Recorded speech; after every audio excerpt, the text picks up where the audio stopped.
맞춰졌죠. 한 1년 6개월 정도 있었고요. 그리고 그 1년 6개월이 끝나가는 쯤에 갈리아라고 하는 사람이 총독으로 왔었는데, 갈리오가 그때를 틈타서 이제 유대인들이 마지막 어떻게 해보려고, 바울을 어떻게 해보려고 시도를 했는데, 이 갈리오라는 사람이 이제 좀 지혜로운 사람이었고 또 의로운 사람이었기 때문에 유대인들의 그 술책에 말려들지 않고 오히려 이제 회당장 소스데네가 사람들 앞에서 이제 구타를 당하게 되는 일까지 이제 일어났고, 그렇게 이제 이 고린도 사역이 맞춰지면서 고린도 교회가 이제 세워졌죠. 세워져서 나중에 이때가 주후 한 51년경 뭐 그 정도 1년 2년 정도 됐는데, 고린도 전서가 주후 55년경 56년 그때 쓰여졌을 가능성이 있거든요. 그때 그 서신에 보면은 이제 고린도 교회가 그래도 꽤 규모를 갖추고 이제 세워져 있는 그런 모습으로 보여지는데요. 바울의 이 고린도 사역을 통해서 이제 그와 같은 역사가 일어난 것이고, 18절에 그 갈리오 총독 사건이 있은 후에 18절에 바울은 더 여러 날 머물다가, 고린도에 뭐 어느 정도 더 있었다는 거예요. 더 머물다가 형제들과 작별하고 그 배 타고 수리아로 떠나갈새, 이 수리아 안디옥이죠.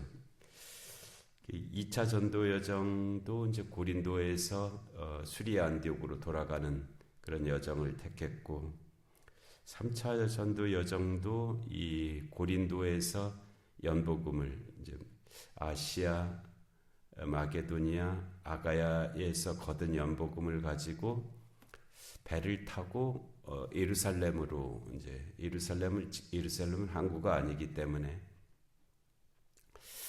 아마도 뭐 이 길이었을 것입니다. 고린도에서 이 튀르키예 쪽으로 가는 여객선이겠죠. 그래서 여기서도 에베소로 가는 여객선을 타고 가는데, 그 에베소 쪽으로 가는 여객선, 그 다음에 이제 그 가이사라로 가는 여정이었을 것이고, 가이사라에서부터는 이제 걸어서 예루살렘까지 가는 그 여정을 택했을 것으로 이제 그렇게 여겨지는데, 3차 전도 여정 때는 그 배에서 바울을 바다에 던져버리겠다고 하는 유대인들이 있었잖아요. 그 얘기를 듣고는 겁이 나갔고 배를 타지 못하고 일행들과 함께 걸어서 마게도냐 지방으로 다시 갔고, 그래서 마게도냐 빌립보에서부터 이제 작은 배를 전세 내기가 그럴 형편이 됐을까 싶긴 한데, 하여튼 그런 느낌이, 거기서부터는 이제 배를 타고 빌립보에서부터 배를 탄 것 같지는 않고, 이 지금의 튀르키예 땅에 도착해서 거기서부터는 연안을 다니는 작은 배를 세내어서 이제 이게 돌아오는 그런 여정을 택했는데요. 여기서도 이제 배를 타고 수리아로 떠나갈새, 때 브리스길라와 아굴라도 함께 하더라.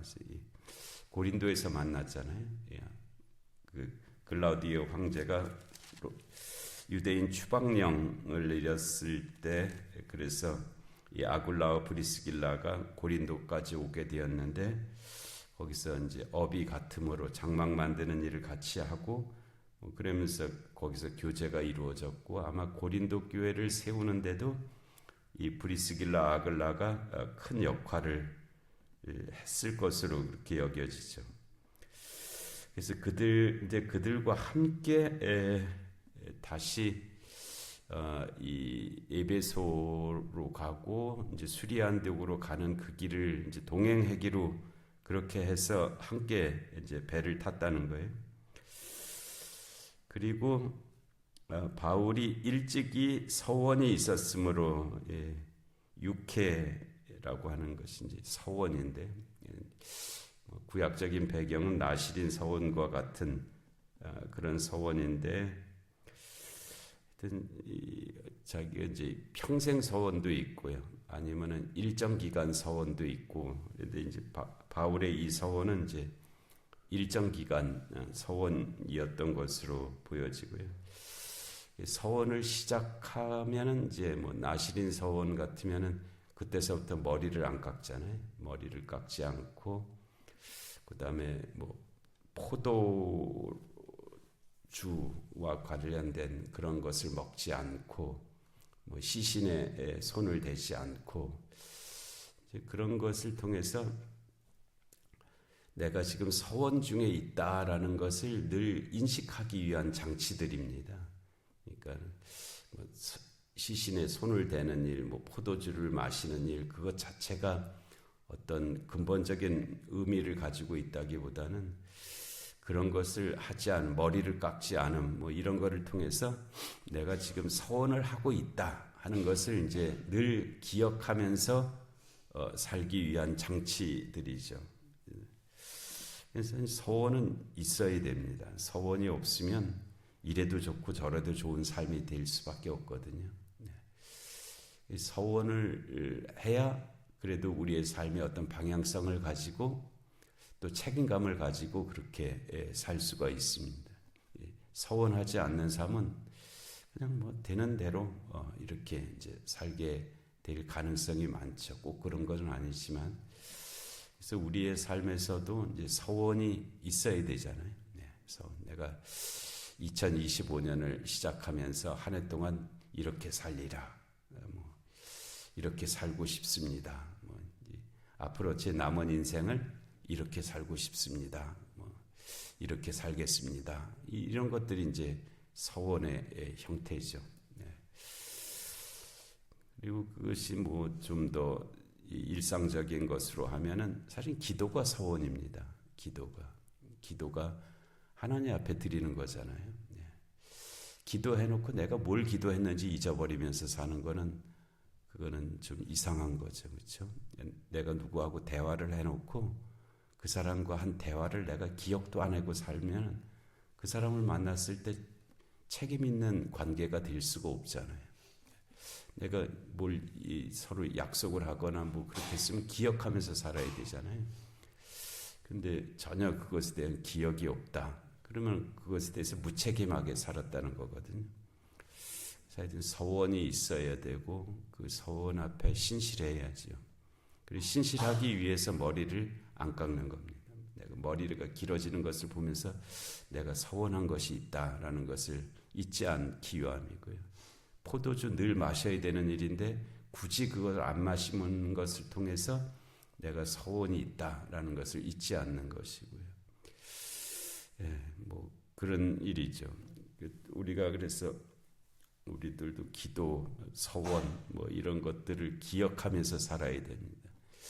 내가 뭘 기도했는지, 내가 뭘 서원했는지, 그거 그냥 기도할 때만 그래고 교회 문을 나서면 싹 잊어먹고 그러면은 그것을 기억하시는 하나님 앞에 좀 이상한 것이 되죠. 그리고 기도를 해놓고는 거기에 대해서 책임 있는 삶을 살지 않고 다시 돌아와서 같은 기도를 반복한다. 그것도 이상한 거잖아요. 그것도 이상한 그런 모습이 될 터이니까 그렇게 되지 않도록 이제 해야 되겠죠. 이 바울이 무슨 서원을 했을까 하는데 궁금하더라고요. 근데 서원의 내용은 없잖아요. 서원의 내용은 없고 바울이 무슨 서원을 했을까? 그래서 그 서원이 이제 끝나는 기간이 고린도 사역이 끝나는 기간이란 말이에요. 그래서 배를 타고 이제 출발하기 전에 머리를 이제 서원의 기간이 끝났다는 의미로 머리를 깎았단 말이에요. 이제 더 서원이 시작할 때 머리를 깎지 않는 걸로 시작해서 서원이 끝나는 시점에 머리를 깎음으로 이 서원의 기간이 끝났다 하는 것을 나타내는 그 머리를 깎은 것이 갱그리아, 여기도 항구인데요. 고린도와 인접한 항구 도시. 나중에 로마서를 전달한 베베가 있었던 바로 그 지역이죠. 그래서 서원이 있었으므로라고 돼서 무슨 서원이 바울에게 있었을까 이때. 조금 추측해 볼 수 있는 거는 바울이 고린도에 들어갈 때 심히 떨리고 두려웠다. 뭐 그렇게 표현이 있었잖아요. 아마 그때 서원했을 겁니다. 하나님, 제가 이 고린도에서 사역을 잘 감당하게 하여 주옵소서. 또 제가 이 사역을 신실하게 열심히 하겠습니다. 보호하여 주옵소서. 그런 의미의 서원을 하였을 것으로 그렇게 이제 생각되죠. 그리고 그 서원대로 그래도 고린도 사역을 잘 마치고 이제 돌아가는 길이 되었기 때문에 이제 거기서 머리를 깎고 서원의 기간을 마치고 이제 그랬을 것 같아요. 그래서 하여튼 우리들도 하여튼 이 서원 기억하고 살아야 되고요. 또 그것이 맞춰지는 날이 있어야 되고. 그리고 이제 배를 타고 에베소에 왔죠. 에베소에 와서 이 지중해를 건넌 거예요. 지중해를 건너서 에베소에 와서 그들을 거기 머물게 하고, 여기서 그들은 이제 브리스길라 아굴라가 그들에 해당할 것 같아요. 그들을 거기 머물게 하고 자기는 회당에 들어가서 유대인들과 변론하니, 그러니까 에베소의 회당이죠. 에베소 회당에 들어가서 유대인들과 변론하니, 그런데 여기 이 에베소에서 이 유대인들이 여러 사람이 더 오래 있기를 청하되, 바울이 회당에 들어갈 때마다 배척을 받았거든요.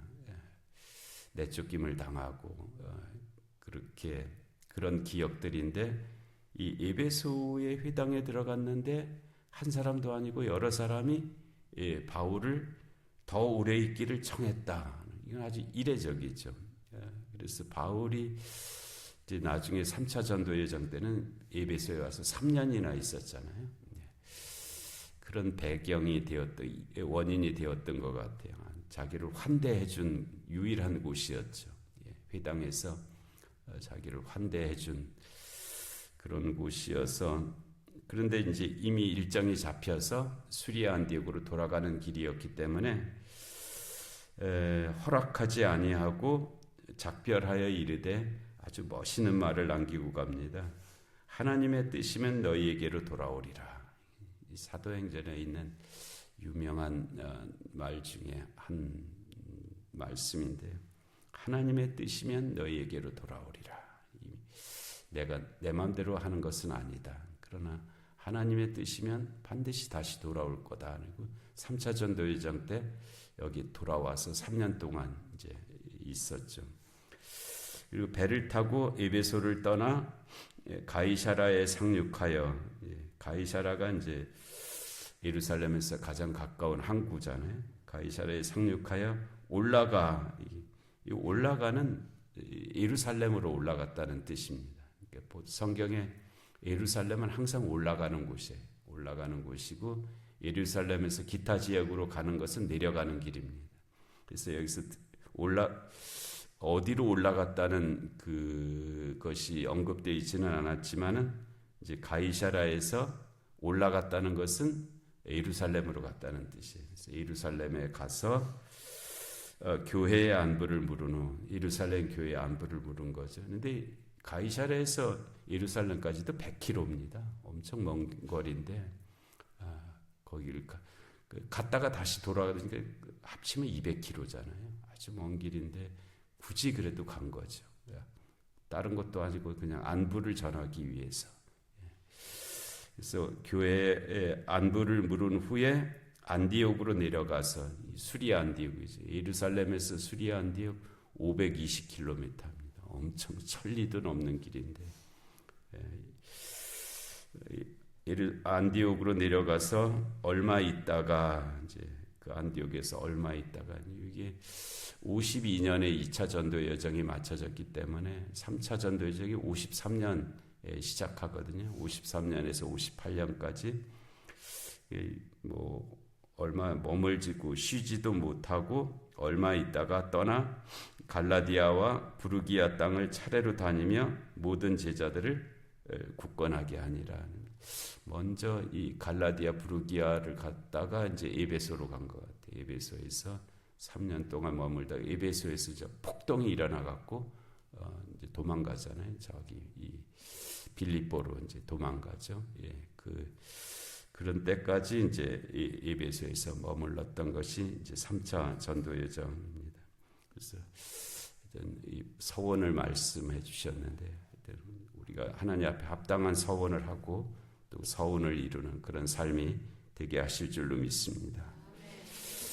은혜로우신 하나님 아버지, 바울이 2차 전도 여정을 잘 마치는 때까지의 말씀, 또 3차 전도 여정을 시작한 말씀을 저희들에게 주셨습니다. 저희 인생도 여기까지 이르게 되었는데 하나님 남은 생에 대한 서원이 있게 하여 주옵시고 또 그 서원을 신실하게 이루어가는 그런 복된 삶이 되게 하여 주시옵소서.